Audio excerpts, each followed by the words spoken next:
રામ નારાયણ રામ। આ ભૂમિ પર દરેક માણસ મનુષ્ય તરીકે જન્મ્યો છે, પરંતુ મનુષ્યોએ કેટલીય અલગ અલગ ધર્મોનો સંચાલન કરીને પોતાને એકબીજાથી અલગ કરી દીધા છે। જ્યાં દરેક વ્યક્તિ ધર્મની ચેઇનમાં બાંધણું થવા પર માત્ર પોતાનો સ્વાર્થી મક્કમ પર ધ્યાન આપે છે।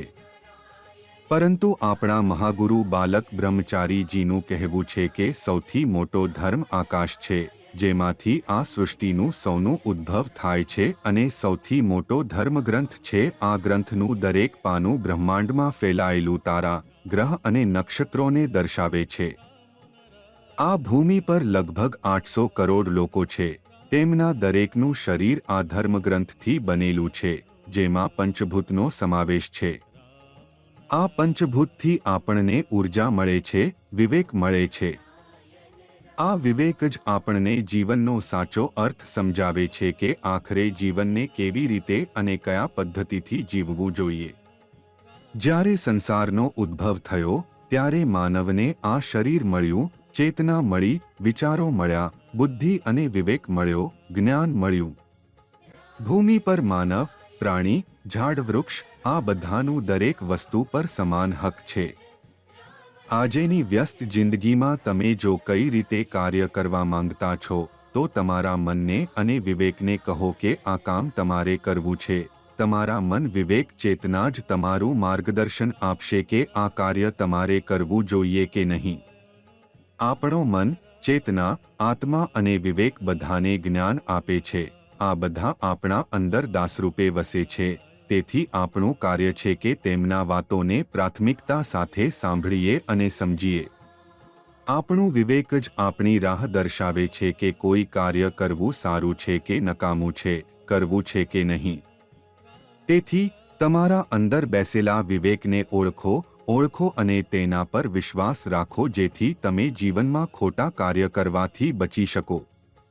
આ કહેવું ખોટું નહીં હોય કે સમાજમાં આજે પણ કેટલાક વર્ગ એવા છે કે જેઓ ડિવાઇડ એન્ડ રૂલની રાજનીતિ કરીને આપણે શાસન કરી રહ્યા છે અને આપણે જાતે જ પોતાને શાસિત થવા દઈ રહ્યા છે, કારણ કે આપણે અંદરથી બહુ જ નબળા થઈ ગયા છે। આજકાલ ધર્મના નામ પર લોકો ભટકાવાઈ રહ્યા છે। આ સમાજની વિડંબના છે કે એક તરફ તો ગરીબીની રેખા નીચે અસંખ્ય બાળકો છે જેમને એક પૂરો ભોજન પણ નસીબ નથી, બીજી બાજુ મંદિરોમાં લીટરોથી લીટર દૂધ, દહીં, ઘી અને પંચામૃતથી મૂર્તિઓને સ્નાન કરાવવામાં આવી રહી છે। શું આ ધર્મની પરિભાષા છે? આ તો ક્યારેય ધર્મ નહીં ગણાય। ડિવાઇડ એન્ડ રૂલની વાત કરીએ તો આજે જાતિના નામે લોકોને અલગ અલગ ભાગો કર્યા જઈ રહ્યા છે।